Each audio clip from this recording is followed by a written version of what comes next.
Continuamos con el análisis del artículo 34, inciso quinto. Estamos hablando de que es un deber para el juez dirigir el procedimiento.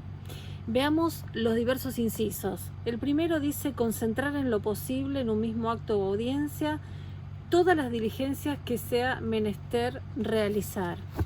El 2 dice señalar antes de dar trámite a cualquier petición los defectos o omisiones que contenga, ordenando que se subsanen dentro del plazo que fije y disponer de oficio toda diligencia necesaria para evitar o sanear nulidades. El 4 dice prevenir y sancionar todo acto contrario al deber de lealtad, probidad y buena fe. Y el 5 dice vigilar que en la tramitación de la causa se procure la mayor economía procesal. A estos ítems se los llama principio de economía procesal, y dentro del principio de economía procesal está el de concentración, el de saneamiento, el de advertir cualquier defecto de que adolezca cualquier pedido que hacen las partes o que se haya producido en el trámite, señalando la manera de subsanarlo. ¿Por qué el juez tiene esta facultad saneatoria y de concentración? Porque justamente este principio de economía procesal está vinculado al de plazo razonable.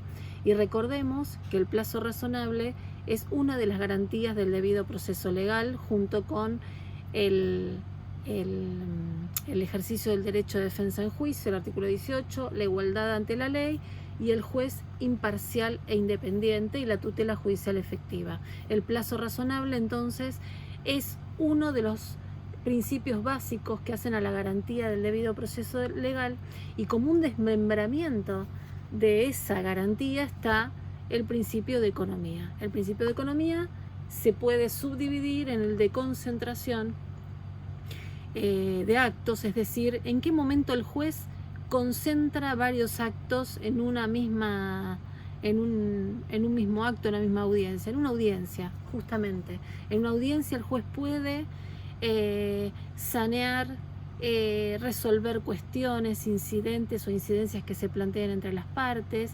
Ese es el acto con la máxima concentración procesal. Y a partir de ahí aplica la economía procesal, reduciendo un montón de incidentes que se podían plantear en el proceso y que llevarían mucho tiempo.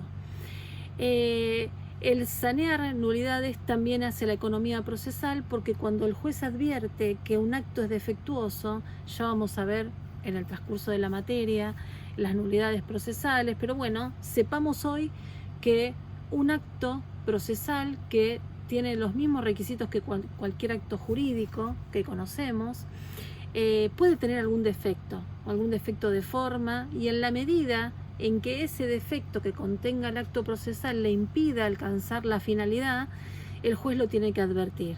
¿Por qué? Porque es el principal interesado de tener un proceso válido, es decir, llegar a una sentencia en un proceso en el cual todas las etapas y todos los actos procesales hayan sido válidos. ¿Por qué? Porque justamente el juez es el que tiene que preocuparse por el tiempo del proceso. De nada sirve que en un proceso lleguemos a una sentencia con un defecto, por ejemplo, en la notificación de la demanda al demandado.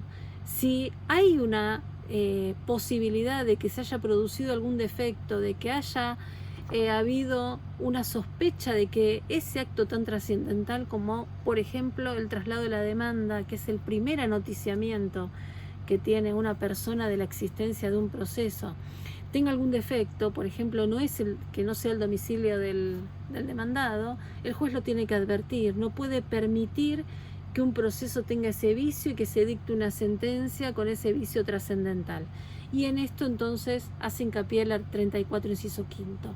¿Con qué norma la podríamos relacionar? El 34, inciso quinto, en el inciso 2, que es señalar o advertir defectos, con el 149, que le dice que el juez debe anular cualquier notificación que haya sido realizada en contravención a las normas que establecen la forma en que tienen que hacerse las notificaciones.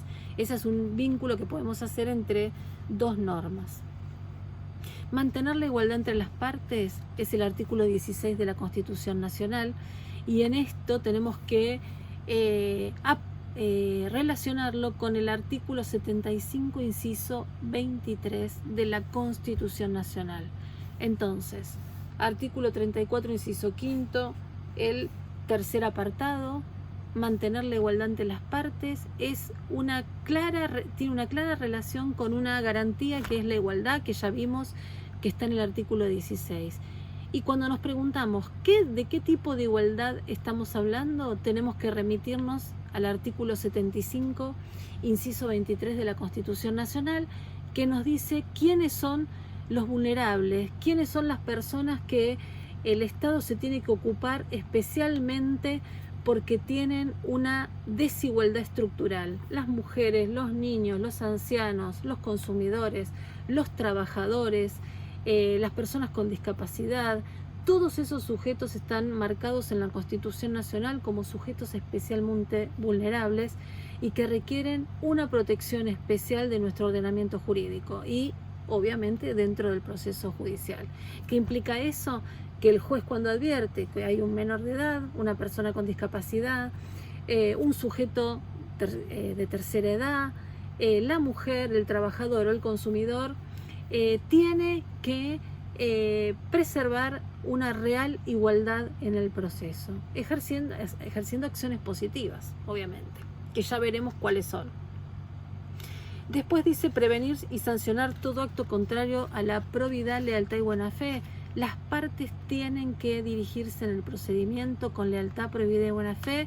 Esto lo vamos a ir analizando en el transcurso del proceso, en los diversos actos que realizan las partes, desde la demanda hasta la finalización del proceso. Y también vinculado con esto está el último inciso del artículo 34, inciso 5, que dice declarar en la oportunidad de dictar sentencia la temeridad o malicia en que incurrieren los litigantes o sus letrados. Este inciso hay que relacionarlo con el artículo 45, que habla de las sanciones por temeridad y malicia. Vincúlenlo entonces estos dos artículos, porque es importante saber que aquel que chicanea el proceso, aquel que lo dilata sin una razón valedera, aquel que sabe que lo que está planteando no tiene razón alguna, que es evidente la falta de asidero jurídico, de razón, tiene consecuencias en el proceso, no la va a pasar bien, no va a pasar incólume sin ninguna sanción. No solamente el juez puede no hacer lugar a las pretensiones de aquel que se comportó de una manera desleal o con temeridad o malicia, sino que además le va a aplicar una multa. El artículo 45, entonces, léanlo, tiene dos párrafos. En el primer párrafo habla de la multa y en el segundo habla de la actitud esa actitud temeraria y maliciosa que le impide obtener beneficios en el proceso y además le impide obtener beneficios en la sentencia. Con esto entonces damos por terminado el análisis del artículo 34 y vamos a pasar a los siguientes artículos.